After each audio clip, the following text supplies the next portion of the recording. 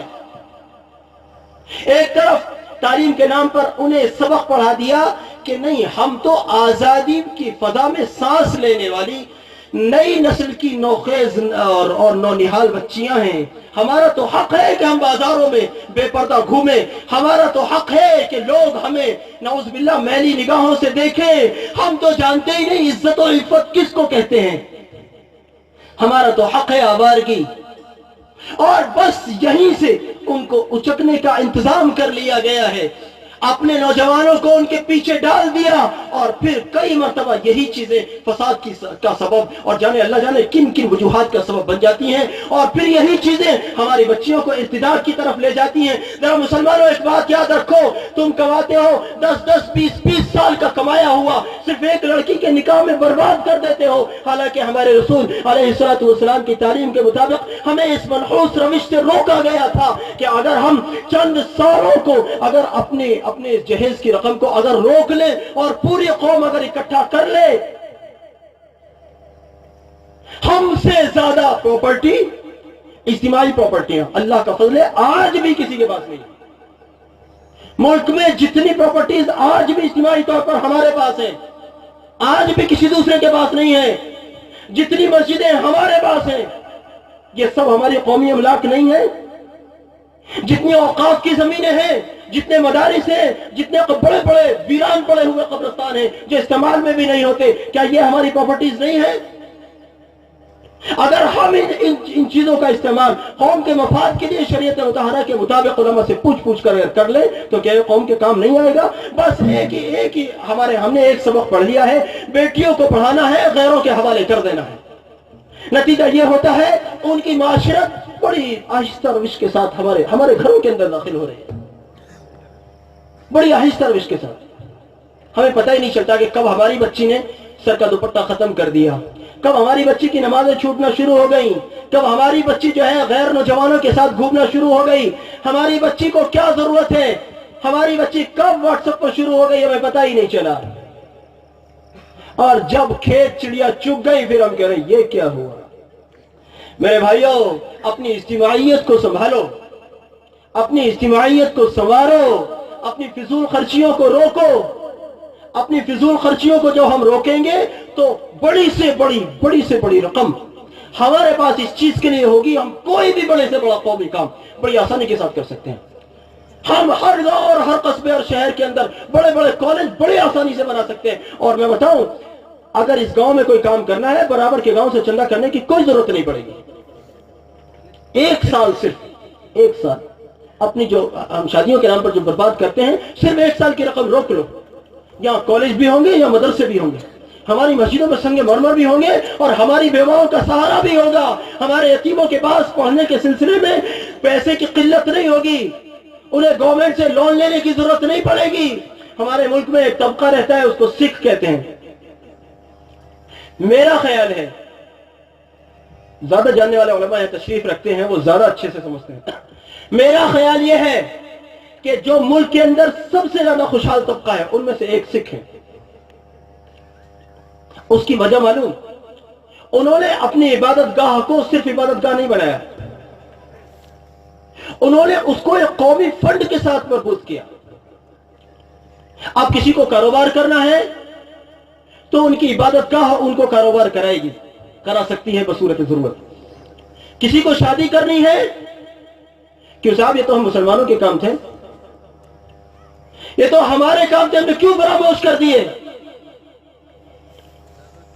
اگر ہم ان کاموں کو انجام دیتے، چاہے حکومت کسی کی بھی ہو، کل بھی انہی کی تھی، آج بھی ہماری انہی کی ہے. کل بھی ہم حکمراں نہیں تھے، آزادی کے بعد سے لے کر آج تک. ہمیں بتاؤ کون سا سی ایم یا پی ایم ہمارا ہے؟ تم کہتے ہو فلانا بن گیا. ارے کل بھی تو وہی بنا ہوا تھا. ناموں کا فرق پڑا، پارٹیز کا فرق پڑا، اس کے علاوہ کیا فرق پڑا؟ کچھ بھی نہیں. جو وہ تھے وہ کوئی 19 کو 19.5 کو 20 کو 21 بس اتنا فرق ہو، باقی کوئی فرق نہیں. جو کل تھے وہ آج ہے. مایوسی کی وجہ کوئی وجہ ہی نہیں. کیوں خواہ پریشان ہوتے ہو؟ اس لیے میرے بھائیوں، علماء کی سرپرستی اختیار کرتے ہوئے ان کی سرپرستی میں اپنی اجتماعیت کو نکھارو، اپنی اجتماعیت کی طرف فکر کرو. اللہ رب العزت اگر کبھی موقع دے گا انشاءاللہ میں اصل میں جس چیز کو سوچ کر بیٹھا تھا اس کے لیے اتنے کم وقت میں مشکل تھا، اس لیے مجھے یہاں بیٹھ کر اپنی بات کو بدلنا پڑا۔ اب اس میں کیا کر سکتا تھا، اتنے کم وقت میں بہرحال میں نے جو پیغام دیا ہے، میں نے وقت کی ضرورت کے اعتبار سے آپ کو ایک پیغام دیا ہے۔ تقریر تو حضرات علماء کرام کر رہے ہیں اور کریں گے، مجھ پہ تقریر کرنی آتی بھی نہیں۔